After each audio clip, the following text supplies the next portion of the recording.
Success! Ano ba ang success sa iyo? Material na bagay? Pera? Kotse? Bahay? Engranding bakasyon? Trip sa ibang bansa? Tenan at pag-usapan ng isang bagay na makaka-relate ang lahat. Success! Paano nga ba maging successful sa lahat ng larangan ng buhay? Samahan niyo kami tuwing Sabado at mag-usap tayo sa Success TV! Ang bagong negosyo. Saan mang bahagi o aspeto ka na ng buhay ngayon? Tenan at manood ng Success TV! Ang bagong negosyo sa RHTV. Welcome po sa ating programa Success TV sa RHTV. Gusto kong batiin kayong lahat ng Merry Christmas. Hindi kasi September na. Tama, Cheska. Months. Hi everybody and welcome to Success TV. And again, we're going to bring you a very, very powerful show today and a powerful episode. Kasi katulad ng ginagawa nga natin, meron na naman tayong pag-uusapan na napakaganda. Pero bago tayo pumunta dyan, syempre, pinapakilala. Hello, hindi niyo pa ba kami kilala? Sikat na sikat kami. Jessica San Diego, ang host niyo sa Success TV, and my partner. Yes, this is John Calub and hi to everybody. Kamusta naman, Sir John? May balita ako. Balita mo. Parang 6 days lang tayong hindi nagkita Oo naka-fly ka na pala sa ibang lugar na Yes. malayo. Hindi ka malang nagsama. Well, I just arrived all the way from the US. Kadarating ko lang talaga, no? Kaya pala, amoy States. At napaka-special talaga ng Success Okay. TV kasi, you know, I had to fly and make it all the way dito sa show today. Diba? Ganyan katindi ang preparation ng Success TV. Kailangan may training kami outside the country. Yes. Alam mo, I go outside the country not just to do mga trainings and isa sa mga ginagawa ko kasi medyo adventurous ako. Kaya nga sabi nung t-shirt ko, di ba? I am adventurous. Alam mo, parang hindi ko alam kung, syempre may mga ritual tayo every matatapos yung ano. Hindi ko alam kung pag sinot ko yun, mapaninindigan ko yun. Alam mo, ginagawa ko, I go out of the country and sabi nga natin sa success, you must always have fun, di ba? Oo Hindi naman. dapat boring yung buhay natin. So, Tsaka dapat yata may variety. tama. So kadalasan I look for ways na talagang mga extreme ways kung paano Okay. ako mag-i-enjoy. Extreme ways of enjoyment. Exactly. Ano na ba yung mga bagay na pinaka-extreme o pinaka-weird na bagay na nagawa mo sa buhay mo? Meron na ba? Well, yung isa sa mga hindi ko makakalimutan na ginawa ko is pumunta ako ng Macau before. At nandun yung tinatawag na fourth tallest communication tower in the world. No? Okay. Nandito yung pinakamataas na bungee jump sa buong mundo. This is part of the Guinness Book of World Records. Okay. Now, that is more than 60 floors. Now, aakyat ka dun sa tuktok at dun mo masusubukan gaano ka talaga katibay. So, tatalong ka talaga doon sa building na yon? Ginawa mo yon? Ano nakakatawa niyan, pumunta ako dun sa Macau, nag-antay ako ng isang buong araw para may tumalon kasi gusto ko sana may mapanood muna akong tatalon, di ba? Siyempre naman, kahit sino naman siguro. Para lang tumaas yung, yung kumpiyansa mo sa confidence sarili level, mo. oo. Pero alam mo ba, wala talagang tumatalon. Okay. Siguro sobra talagang nakakatakot. Hindi ka nag-back out. Hindi, ang ginawa ko, bumalik ako the next day. Okay. And yun na, sinubukan ko na talagang tumalon. Kaya lang, actually, nung nandun na ako, doon ko na-feel talaga yung ano Adrenaline rush? Yung adrenaline rush. Pero question, di ba pagka ikaw ay pumunta doon, tatalon ka, you pay for it. Yes, oo.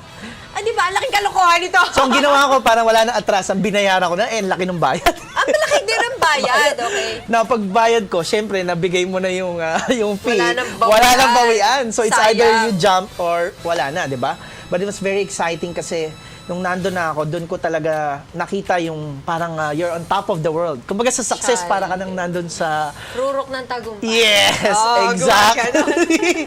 Pero bukod dyan, ang dami ko pang sinubukan na mga extreme na stuff na bagay. like, one of the things I did indoor skydiving. Sa Hollywood naman yun, no?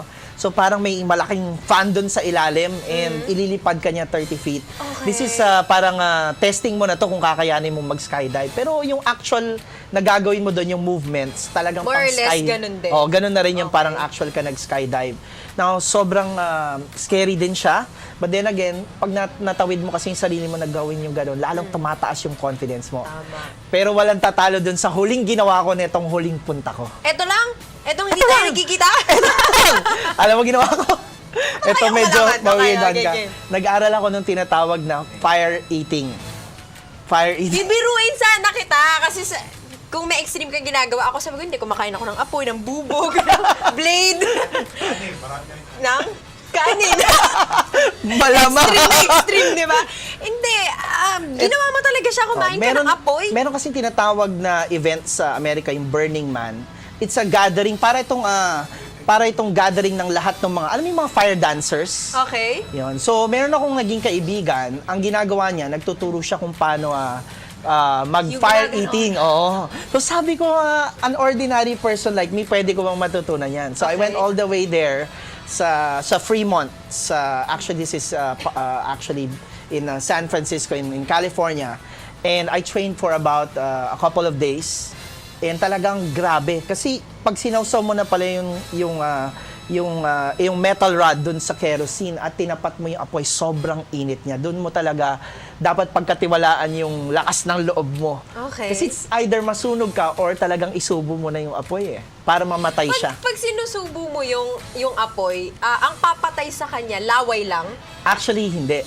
Yung scientific explanation Ang weird ko magtanong. behind it is, pagpasok nung flame dun sa mouth mo, isasara mo yung bibig mo, kakagatin mo yung actually may rope kasi na nasusunog. No? Pagkagat mo doon, magla-lock in yung mouth mo. So yung oxygen mawawala. Oo, magsa-stop. So since walang oxygen, mawawalan ng apoy, di ba? So, hindi automatic ito magic. siya. Oo. Kaya lang ang dapat mo Sabon! sa next episode. Sabon! Pero yung Pakilabas nga yung gasera dyan. siguro one of these days mag-live. Magsasabon. Dito tayo, magagawa tayo ng Pero please lang, utang na loob dun tayo sa labas. Mahirap masunog ang istasyon. Wala tayong trabaho lahat. Pero alam mo ba, Cheska, Speaking of these adventure activities na kadalasan ginagawa natin, meron tayong special guest today na nabalitaan ko, mas matindi pa. Oo nga Yung parang kanyang hindi mga ko ginagawa. kaya yung leveling niya. Oo nga. Itong isang adventurer na to, mamaya makikilala natin siya. And siguro ang maganda dito, maririnig natin sa kanya paano niya piniprepare yung sarili niya to do all of these extreme outdoor activities. Gaano ba ka-extreme yung pinag-uusapan natin? Yes, so mamaya gusto natin siguro mas maganda marinig na natin direkta sa kanya, nga. no? At kung napapansin nyo itong kanina pa namin katabi, ano ba ito? Yeah. Tarpaulin pala ito. Pag nakita nyo yan, so may gwapong lalaki at sa likod niya, parang clouds yata yun. Oo nga, po, mataas-taas nung inakyat niya, no? Parang Meron scary. kasi siyang sinasabing gagawin na expedition. Ito yung nakalagay sa kanyang tarpaulin, yung tinatawag na South Pole Expedition 2010. Okay. Where he will try and break some records. Okay. No? So, yun ang gusto nating malaman at paano ba niya hinahanda yung sarili niya para maging successful dito sa isang very, very daring event na ito. Tama. Kasi kung matatandaan natin, si Garduce, Oo. na umakyat naman sa Everest, I think, kung Yes. natatandaan natin, Everest. At may cause din siya kung bakit siya umakyat doon. For Guinness lang ba yun? Di naman, ano? Hindi lang. At kasama na dyan yung pagtataguyod ng pagiging nating Pilipino. Okay, so itong South Pole Expedition 2010, aalamin natin mamaya para saan ba ito? Para sa kagandahan ko ba? At malay mo, Para maging dun lang. barkada pa natin siya at siyang magdadala sa atin sa mga Sa mga lugar na ganyan? Yes. Busy ako. kasama ang ating camera crew. Tama. Sama kayo, ikaw.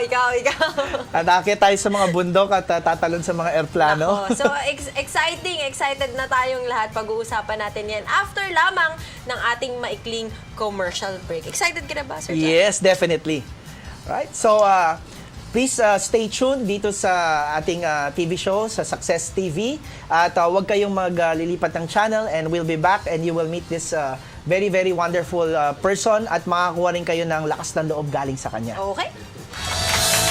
At tayo nagbabalik sa ating programa Success TV dito po sa RHTV. Kanina, ito kasama ko pa rin si Sir John at kanina. Hi, everybody. Kinukumbinsi kasi ako na mag-engage sa mga extreme na ganyan.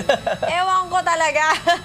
Pero if ever, I think on October, you will be having a training, a workshop. Ito yung tinatawag na the Firewalk Bootcamp kung saan yung mga participants at the end of the seminar, pinalalakad namin sa isang bed na 10 feet long, no?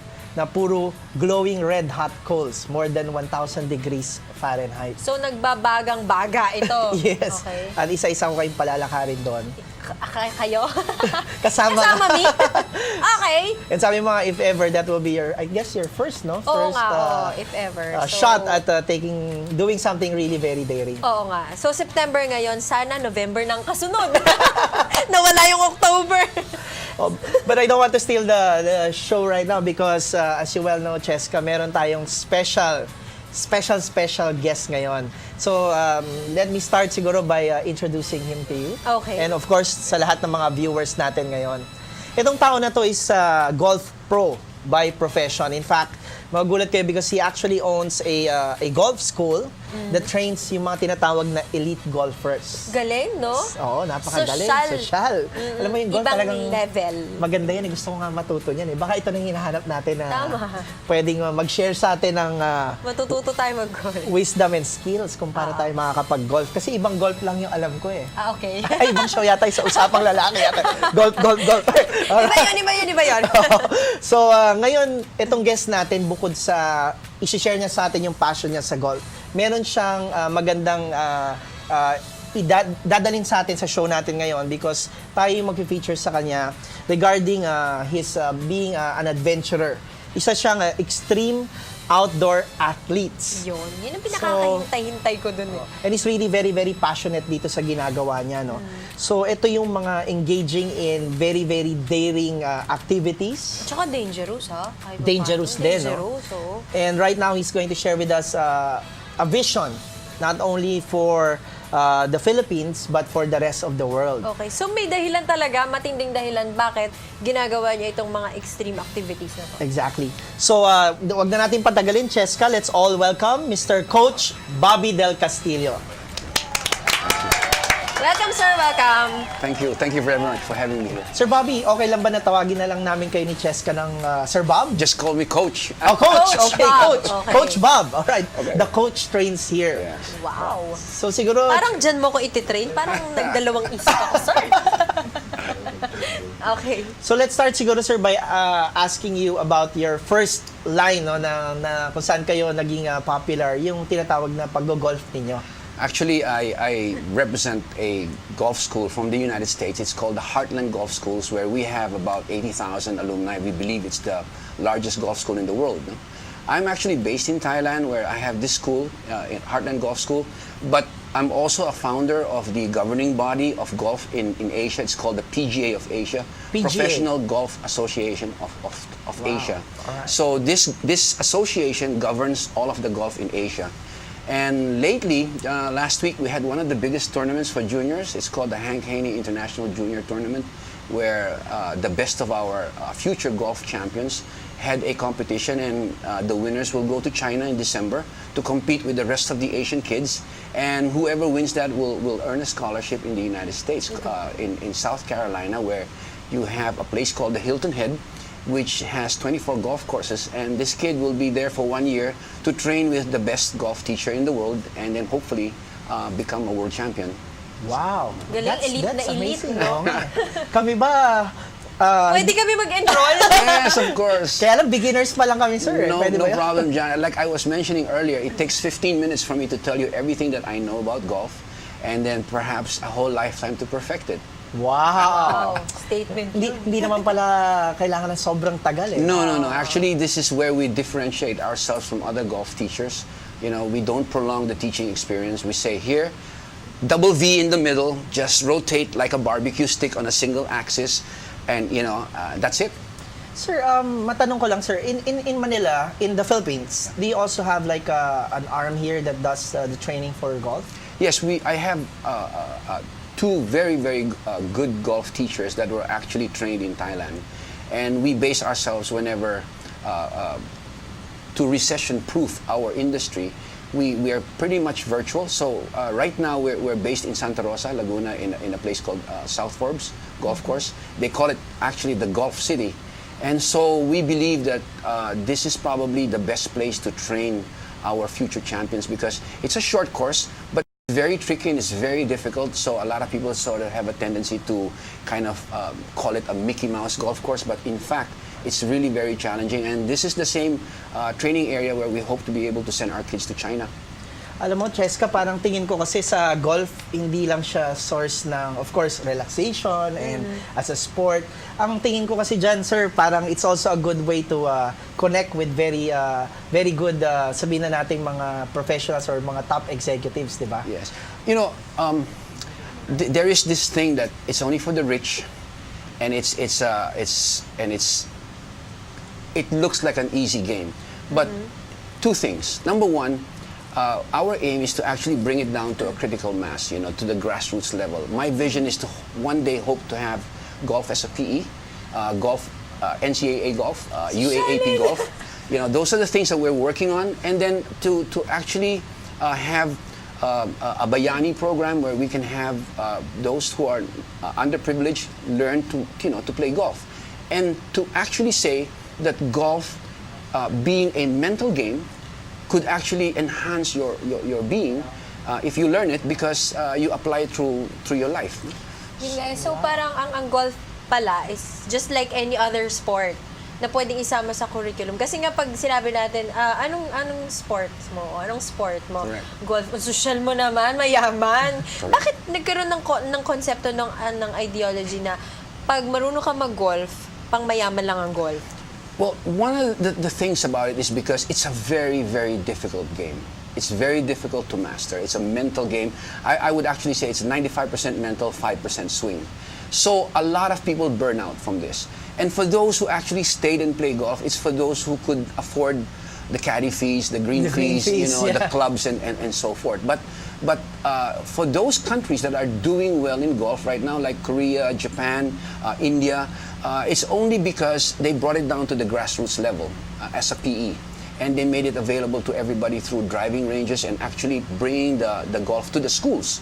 And with that, they were able to quickly gain critical mass. And then we say also that competition as the catalyst of growth dictates that the more competition that you participate in, then the better you get. So sila yung maraming competition. So in the Philippines, we're trying to enhance, you know, the competitive spirit by pretty much going nationwide. I hope by kasi parang 2011. very selected lang yung naglalaro ng golf. Ganda yung vision niya, sir, para masubukan din siya ng mga, you know, ordinary people. And Correct. who knows, baka nga the next world champion can just come from, you know, yung mga ordinary people coming from ordinary ranks, Kasi kasama na siya sa PE. Yes. So, Actually, the number one golfer, his name is Tongchai Jaidi from Thailand. He came from a very poor family. He's actually an army officer. He worked his way up, and then now he gives back to the game of golf by having a golf school only for underprivileged children. and I also like what he said kanina, Cheska, na it's a mind game. So again, this is Correct. all about yung power ng mind mo and how you can focus, Diskarte, di ba? diskarte, concentrate. and May so ano on. yan, sir? May mathematical genius din bang kasama yan? Yes, in a sense, because we are in the business of micromillimeters. The ball is so small, the club head is so small, and then to actually apply a golf swing, I would always tell them, look, this is a microcosm of life. So the entire universe is actually down to one swing. And once executed, you forget about it and go to the next swing. So it's like in everyday life, you make a decision, you make a choice, and so you live with it. Good or bad, it's done. Tama. Kailangan kalkulado mo ang buhay. Correct. Sakto. Sakto. So itaas naman natin ngayon.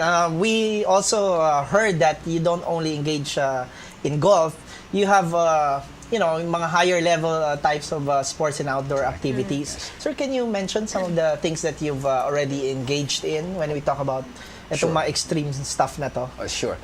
I make my bread and butter from golf, but I actually am an extreme elite athlete simply because where I grew up in Australia, it was very tough to make friends at that time because I was the only Asian guy in Sydney when I was growing up. So in order for me to actually have friends or even girlfriends, you know, I had to excel in academics and I had to excel in sports. Australia being a very competitive country. So one of the things that I used to do was actually climb mountains, walk in the deserts, you know, do surfing and stuff like that. But at the same time, I was the only kid, the brown kid, playing in the golf course. So this level of competition was ingrained when I was a kid growing up, and lately I found out that this is something that I really like to do. My passion is golf, but my adrenaline, satisfaction comes from doing something really perhaps what the normal guy wouldn't do, which is something very dangerous. So blending it with the things that I believe in, I came to the conclusion that one day all of my dreams as a kid would be actually to culminate in places like the South Pole, for example. Now, that's very, very, kumbaga, mataas talagang pangarap, no? Talaga ambisyon. Sobra!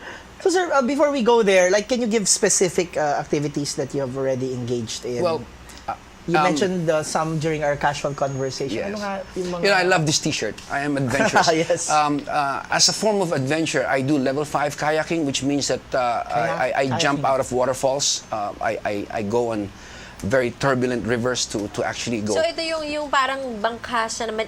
For single lang ba makakasakay dito, sir? Isa lang? Only one, yes. Okay, Yeah. so And it's made of... It's actually made of plastic and with an apron so that it's waterproof. And with this, you actually go down very fast rivers. We call it level 5. There's level 1 to 5. The level 1 is just too an easy, basic. Okay. Ito But na yung level parang- 5 is you jump out of waterfalls. You go on very in rapids actually. So those are some of the things I do. I do zipline mountain bike, which means that I go from the top of the mountain. I go technical. Hopefully you'll have some of my pictures where it shows me actually crossing a steel bridge over a mountain, going through a corner of the mountain. You can't go on the road, so you just go in the corner at that speed. You sit at the back in the wheel, so you're traveling at about 100-120 kilometers per hour down the mountain. Wow. Yeah, so that's a certain level of mountain bike that I do. Oh, yun, Just adrenaline when I rush. thought I was already adventurous. Oo nga. Alam Eto mo, matindi. nahiya ako eh. Napaka ng buhay ko, napaka-safe. Yes. Sir, so let's go to your latest adventure Yes. trip that you are Correct. like envisioning to accomplish. Okay. Sir, let's start siguro with this photo you have here. Yes. Sir, this looks very high. Saan po ba ito? This shot was taken at the top of the summit of Mount Kinabalu, which is about 14,000 feet. Just to give you an idea how high it is, it's 1 mile higher than Mount Apo, which is the tallest mountain in the Philippines. And there, the temperature at that time was minus 15 because of the storm. We're above the clouds so that you can see that this is very high. I actually did this in 6 hours. 6 hours. And then I rappelled down. Now, the reason for doing this was actually to have some kind of a communion with my maker. I was trying to fathom what I wanted to do because I've been away from the Philippines for the longest time. And so when I came back, I just wanted to know, should I go back to where I live in Thailand or should I just stay here? So I went to this mountain to ask, find out exactly what I wanted to do. When I came down, I heard that the Wilkins Shelf, which is a 10,000-year-old ice bridge, broke off in the South Pole. Now, what does that mean? The implication is this, John. If you were to add up all of the rivers in the world, like the Amazon, the Mississippi, and all the big rivers, and you multiplied it by 100, the force of the current is the same speed as to what the Antarctic is actually experiencing right now. So when the Wilkins Ice Bridge broke off, what happened was you have this force of current that's eating up into the coastline of Antarctica. Now, what's so special about Antarctica? It is 5 miles high.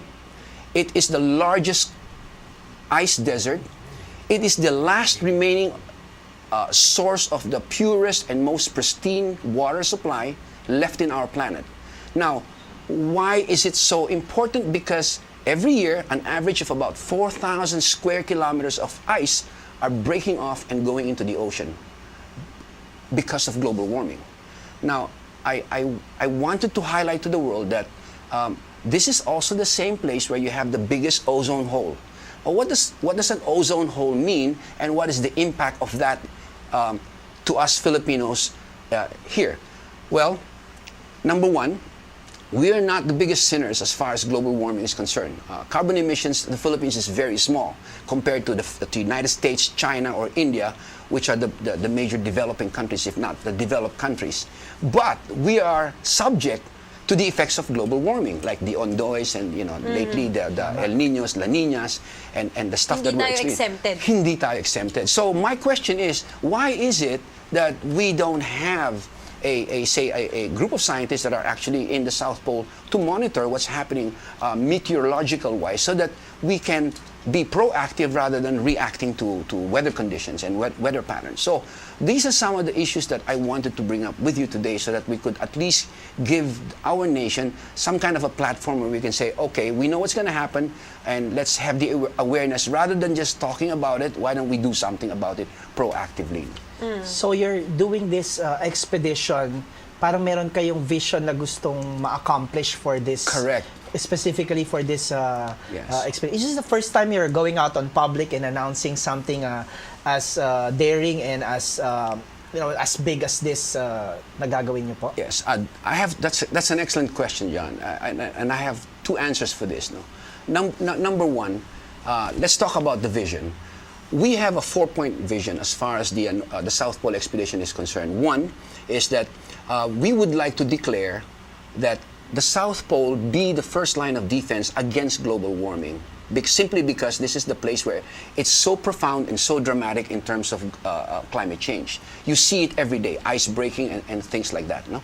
Secondly, we'd like our country to become a signatory to the Antarctic Treaty, because the original signatories are 13 only. This place does not belong to anybody. This is an open country. It's actually a natural preserve. And so we're saying, why is it that we as a nation who are actually getting the brunt of global warming not have a say, or at least a team of scientists observing what's happening in the South Pole, so that we can bring this data and process it. No? So we'd like our country to become at least a consultant to the original Antarctic Treaty. You can become a signatory of that. So that's the second vision. The third vision is actually to gather 1 million prayer petitions from our country and deliver it there, in order to say, okay, we want to do something about climate change. So that's pretty much what I'm here for, to gather prayer petitions. Wow. So yun yung action, not just making people aware na, okay, may climate change pala, ganun. Correct. Because we are known as a prayer nation. So my question is, could we, as a prayer nation, come together one more time to pray not just for our nation, but actually for the whole world, and do something about climate change, so that we could preserve our future generations? And then, of course, my last vision is to try to attempt to break 2 world records. The first world record is 39 days for a solo trip to the South Pole, and then the other one is 33 days for a group expedition. So I aim to travel about 45 to 50 kilometers a day for 30 days in a row to try to break those 2 records. Wow! Grabe, tagal Wow. nun. Really? Kumbaga, if you'll be able to do that, bonus na lang yon. Correct. Actually, everybody's saying, just go there and come back, and you're Okay the na first yun. Filipino to have Oo. made it to sun. That's good enough. But as an adrenaline junkie, I not, owe it to diba? myself to make an attempt to try and break it, because I'll be traveling about 1,170 kilometers as the crow flies. If I was to avoid water or crevices, maybe it will go to about 1,400. Wow. So So pupunta ka doon ng hindi lang pala naglalakad ng parang namamasyal. Okay, so sir, before we can continue, we're going to just pause for a Commercial break. short break, and stay tuned, because he's going to give us more tips on how pwede nyong lakasan yung loob nyo para maging adventurous din kayo, tulad ni Sir or ni Coach Bob. Alright, so we'll see you. Kayo po ay nanonood pa rin ng Success TV sa RHTV, kasama si Cheska Santiago at ang aking partner. Welcome back.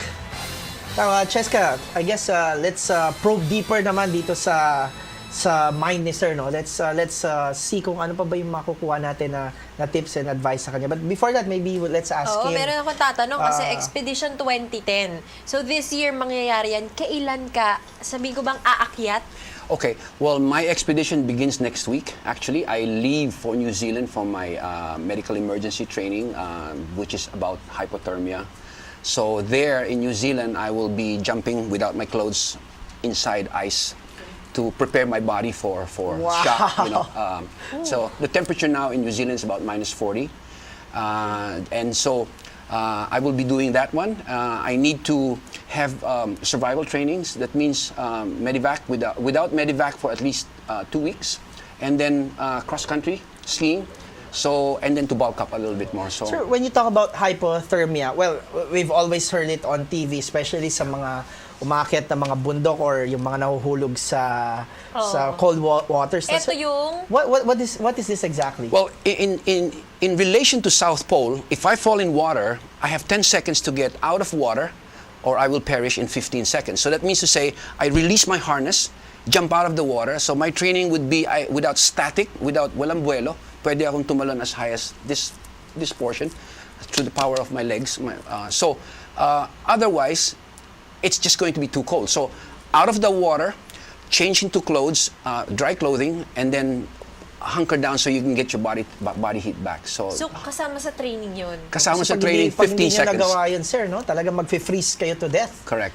So that's really how dangerous this is. Well, just to give you an example, how to deal with cold is that at the end of every day, I'm actually injecting my toes so that I can feel. I inject saline solution to my toes para po magkaroon ng pakiramdam ulit because I'll be trekking about 50 kilometers a day. So manhid na siya tapos malamig pa. So dito po nag-uumpisa yung mga frostbite. It comes out like a very small tiny pinhead, and before you know it, in 1 or 2 days your foot's black and you can't. You have no. The winds are so fast, John, that if I called for a mayday, they cannot send me a medevac right away until the wind dies down. So survival training means that I have to be prepared to survive for at least 2 weeks without medevac. So, ikaw lang mag-isa talaga, sir. Sa mga pagkakataong gano'n. So magpapalaki pa kayo ng katawan, sir. Sabi nyo, kailangan kayo maging buff. You know, kasi kinakain yun ng lamig yung katawan mo. So, baka sa New Zealand pa lang, the 13 kilos I gained and another 13 kilos that I want to gain. I'm normally 70 kilos, but I have to be 100 kilos for this expedition. Kakainin yan within 2 to 3 weeks. So, I live on a special diet of 8,000 calories per meal, eating twice a day. I'm up against 100 kilometers per hour winds on a good day. On a very bad day, it could be as fast as 300. I'm working on an incline of 50 degrees. I'm pulling a sled of 150 kilos every day. And so you need to be able to pull it and lift it. So yung training ko is to actually do deadlifts, squats, like 200 kilos. So ang training program ko is about 4 hours every day where I lift weights and I actually run. I use a special machine that simulates a sled. So this angle, kasi sa bilis ng hangin, pag natumba ka, it's very difficult to get up. From 0 speed to say 7 kilometers per hour, you're sliding on ice. So it's expending a lot of energy. So you want to stay at a certain angle. You want to keep going. You don't want to stop. Kala mo nagpapahinga ka lang pero you have lactic acid buildup. So part of what I do is when I get into my tent 2 hours every day, I'm just stretching so that I can flush out the lactic acid and the synovial fluid that builds up on your joints, because the next day you won't be able to get up. So those are some of the things that I face. Okay. So So, gano'n ka nagpe-prepare, sir? Gano'n yung training mo? Daig pa pala spakyo. Sir, sabi nyo nga diet, pero pag nandun na kayo sa South Pole, anong pagkain doon? I have a ready-made pre-mixed drink. So, may mga baon, may mga baon kayo? Yeah, I have ready-made packs of food, and that comprises the 150 kilos that I'm Di ba pwede pulling. magdala ng dilata dyan? Siyempre, lata ka din, no? You wouldn't have any time, Oh, actually. parang yun na nga na-imagine ko, meron kayong dilata. Sa normal na tao, di ba? Parang ano yung kakainin mo for 30 It's a days? puree. It's 8,000 calories per pack. I just drop it in hot water and I drink it. Let me give you an example what 8,000 calories look like. It's just a small pouch, pero para kang uminom ng melted butter. Kasi it's all animal fat plus protein, carbohydrates, vitamins and minerals that's in there. And I just do that twice a day. So, I parang don't have... iniinom nyo lang siya? Iinumin ko lang yun. Kasi wala ka Ano ng lasa time doon? to cook. Because it's difficult to start a fire. At 14,000 feet, wala na yung oxygen. So, it's hard to burn, to start a flame. So, those are some of the conditions that I'm going to be facing.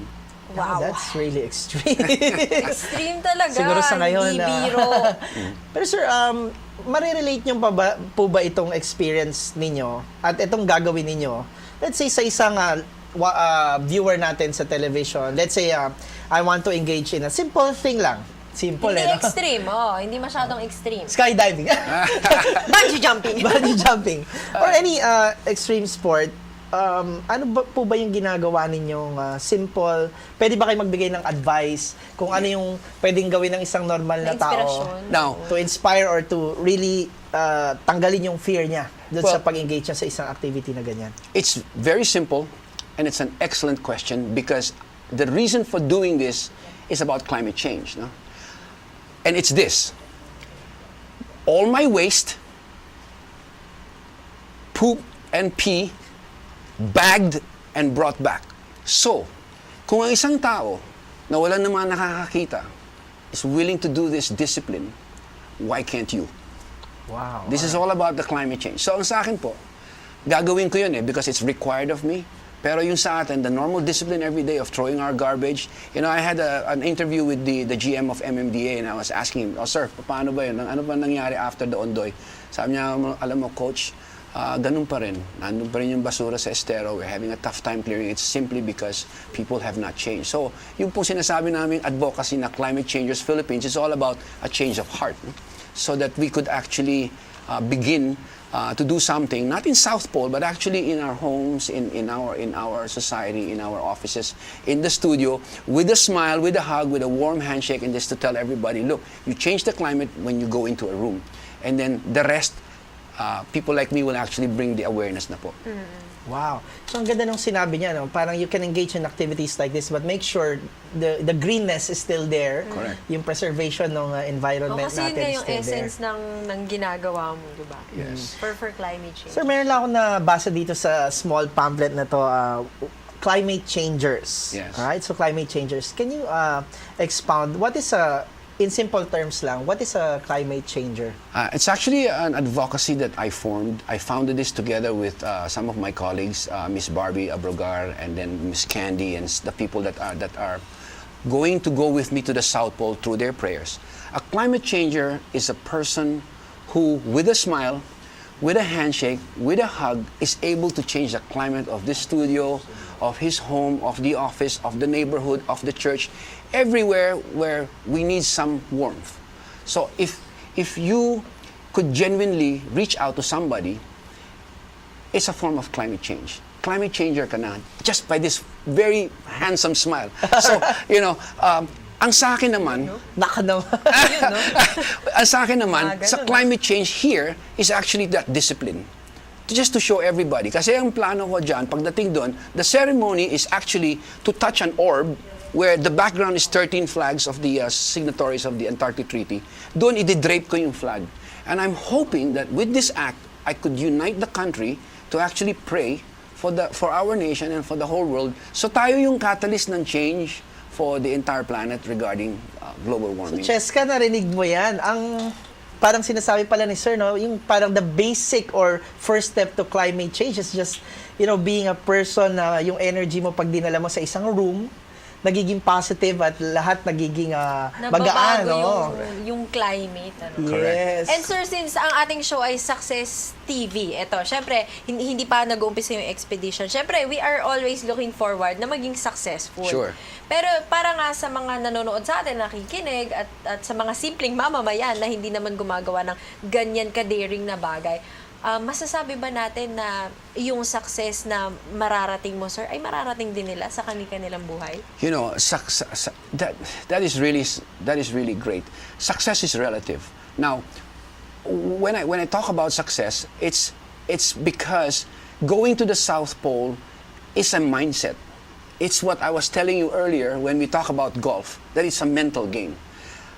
John, Cheska, I'm already in the South Pole as we speak. Mentally, I'm there. Success-wise, lahat po ng nakausap ko, sinasabi lang nila, Coach, bumalik ka.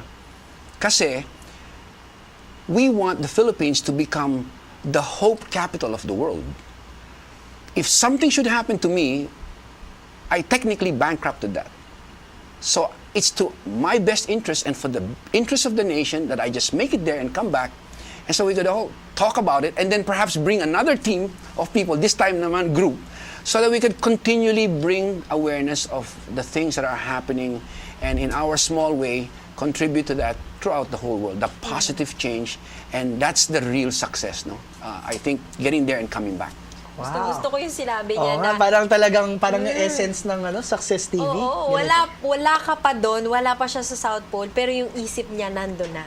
Yes, napakaganda. Gusto ko yun. Sir, if you don't mind us asking, you're an expert in all of these activities, sir. How young is Coach Bob? I'm actually 16 years old. By Yun, no? Ayun eh. Parang ikaw lang pala. Sir, parang tanda ko na dito. Chronologically, I'm 57. But I have chosen 16 as the ideal age, and I hope to stay there. I am stronger now at the age of 57 than I was when I was 16. So I behave like a 16-year-old, I think like a 16-year-old, I move like a 16-year-old, minus the pimples. Yun, no? Think like a child pala talaga. No? Kasama yung Think without part yun. limits. Wow! Galing. Part yun. Bukod dyan, sir, ang preparation mo physically at Yes. individual ang preparation. Pero gusto ko lang itanong, are there people or institutions who back you up pagdating sa funds? Kasi magastos yan. Yes, actually, the entire budget for the South Pole expedition is 13 million. Napakamahal na, John, Jessica. Na isang tao ka lang, sir. Astronomical. Wow. Kasi mahal talaga. It's actually paying for the airplane to send you, to pick you up, the equipment, the iridium telephone system, the GPS. Alam mo, yung gear ko lang, I had to design it myself, and I have to wear a helmet kasi sa bilis ng takbo ng mga snow, para siyang karayom. So I have to enclose my face. I welded 2 magnetic South Pole compasses para hindi na ako tatayo, dahil oras na tumayo ka, pag tinamaan ka ng hangin, babagsak ka talaga sa bilis eh. So I'm at this degree, nandyan siya, nandito, 2 GPS dito. All of this cost money. So the technological requirements for this expedition is astronomical. So ang sa akin doon, sponsorship, I have been paying the promotion, the development of the South Pole expedition up to now. I have a few companies actually backing me up. We still have a lot of work to do in order for me to actually make it to the South Pole. So the New Zealand is going to be a milestone, because it will highlight that, okay, coach is already there, he's already going through his Arctic training. So yes, we still need support from a lot of our countrymen. Wow, that's very good. Sir, you're talking about our countrymen supporting this. You mentioned something about prayers. So sir, can you highlight more itong prayer petitions na why did you choose to have as one of your vision na yung prayer petitions makasama dito? Simply because, John, it's free. It just takes will. It takes humility to know that there is a creator, to acknowledge that at the end of the day, everything that you do, everything that you will, actually is blessed by God. So for me, when we were trying to fathom, ano ba yung pwede kong dalhin doon? Should I bring a bandila? Should I bring, the corporate logos and stuff like that? But at the end of the day, ano yung kaya natin bilang isang Pilipino? Tinuturing natin ang bansa as a prayer nation. Kaya nga kanina, ang tanong ko, could we, as a prayer nation, come together one more time to pray not just for our country but for the entire world, so that we could preserve the future generations, no? Our water, our air, our kids, to have a better life than what we're experiencing right now. So ang sa akin yan, prayer is a form of humility. Hindi ako makakaabot sa South Pole at hindi ako makakabalik without the blessing of God. I put God forward every single moment and ask Him, Lord, make the miracles, make it happen, kasi I'm just going to walk it. It's the prayer petitions of the entire nation that will propel me there. So yun ang kailangan ko po. I'm trying to raise at least 1 million. Yun po ang kasama ko pag nandun ako sa South Pole when I'm all alone walking. So sir, invite na natin sila na nasamahan tayo sa... Syempre kami ni Sir John, magpe-pray na kami. Sure. Sir, balik kailan po ba ito at meron po bang website kung saan nila ito susubaybayan itong expedition ninyo? Yes. Well, we have a website called www.lifex.ph. It's spelled as LIFEX. RHTV.ph. Doon po pwede kayong, you can visit the website, see more about the South Pole Expedition, log in and actually write your prayer petitions. No? Oh, you can write your prayer petitions. Yeah, That's very good. So that's what I will take with me. And as a parting note, I wanted to convey to everybody, especially to both of you, that our country, our people have suffered for so much over hundreds of years, and so the word that I want to use is the indomitable spirit of the Filipinos will prevail. It has, always will. We bear our chest against all and everything that comes our way, and in spite of all, we bow and we bend our knees only to God. And so I say to everybody, if I can do it with your prayers, I will walk the South Pole not alone. I am walking with the nation, and I'm saying this with all conviction. Bring it on. All right. Amen. Sir, we will, Coach Bob, we will definitely pray for you. Thank you so much. Of course, me, Cheska. So, babalik ka talaga. Of course, Pag, I'll be here. pagbalik mo, to play golf. i-guess ka. Tama, tuturuan mo pa kami. Tsaka pumunta pa tayo Absolutely. sa golf Oo. school nyo. Pero lahat kami dito, kasama ang crew, pagdadasal po namin kayo at we will wish you the best. Success TV will be there to support Thank you so much, on John. this Yes, expedition. thank you po. Hope you can send us some clips also. So Yes, of course. in the future, Of course. we can feature that in one of our episodes. Yes, my pleasure. So with that, Commercial Cheska? break muna ulit tayo at hindi pa kami magpapaalam. Mamaya pa yon, kaya magbabalik po ang Success TV. Ayan, nagbabalik ulit tayo, Sir John. Pero this time, papaalam na naman tayo. Oo nga eh. Pero alam mo naman, walang malungkot sa pagpapaalam natin. Lagi masaya dito There's sa Success TV. always good in goodbye. Yes. Ba yun? Pero alam mo, Cheska, reflecting on what we had today, I was deeply inspired by our guest. Alam mo, hindi lang ito parang explorer na pupunta doon just to make a name for himself. Pero napakaganda nung sinabi niya sa atin kasi meron siyang vision, not just for the Philippines din, no? But for the rest of the world. Itong Pilipino na to, palagay ko, magiging tanyag at isang kilalang Pilipino talaga ito sa kanyang pagpunta sa South Pole. Tsaka nakakatuwa, no? Pinag-uusapan natin dito yung success. Being successful is not yung mga individual lang na gusto natin, kundi tinitake in consideration natin, syempre, huwag natin kakalimutan itong mundong ginagalawan natin. Huwag nating papabayaan, di ba? At na-mention din niya yung spirituality, no? Oo Yung nga. relationship natin with God, which is also very inspiring kasi dadali niya yung mga petitions and prayers natin. Tsaka sarap ng dun sa ginawa South Pole. niya, no? Umakyat siya sa tuktok ng bundok para tanungin sa Diyos kung ano bang plano mo sa buhay ko. Ay, sarap nun! di ba? Sarap nun! Oo. So, with that, siguro, kailangan na nating magpaalam because we don't have so much time anymore. Okay. Pero alam mo ba, Cheska, may hindi ako sinasabi sa'yo. Ano? Bago umalis si Coach Bob, meron siyang binigay sa akin. Pero wala ka Oo nito. nga, kaya pala nag-uusap kayo kanina. Nakita mo ba yung aking band? Baller. Ako Yeah. nga, wala, oh. Alam mo Daya. nakalagay, I am a climate changer. Alright? And of course, nandito Yung ulit website nila. website niya kung saan siya humihingi ng yung prayers natin, no? Yung petitions natin dito sa lifex.ph. Now, sabi dito, climate changer, ibig sabihin, hindi lang, in relation to the environment, pero yung energy na dinadala mo kung nasan ka, lagi dapat positive. Okay. Diba? The energy of success. Alright, so, good news! Hindi lang isa ang binigay dahil dalawa at yung isa ay para sa'yo. Naiya ka lang, nakakamera tayo. Siguro balak mo benta. Tinggasante. Alright. Pero, Nakakakitaan mo na naman yung mga regalo sa atin eh. pero ito maganda, Cheska. Ito maganda. Dahil katulad Yan, ayaw mo ibenta?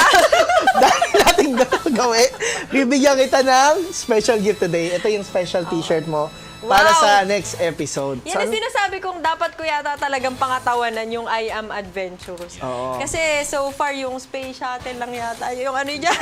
Sa Star yung mga City. rides na dyan sa Star City ang dinedare kong gawin.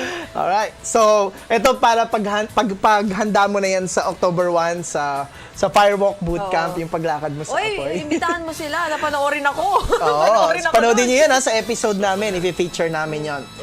Now na? All right, so with that, we'd like to again thank all of our viewers for tuning in dito sa Success TV.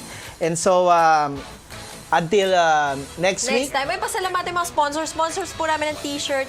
Thank you. All right. Successories. All right, thank you very much. Salamat po sa Mary Kay and Diana Stalder. At doon sa ating mga upuan. Kay Litiness. Dr. Lilian Ibuen ng Total Body Dentistry. Ayan. Thank you very much. Kala mo, ikaw lang ang may ngipin. Dentista ko din. Si Dr. Rachel Lakap. Maraming salamat po. Alright, so ito po ang surgeon nyo. Ate Cheska, ito po ang Success TV, ang bagong negosyo until next Saturday. And so with that, we say, yes to success!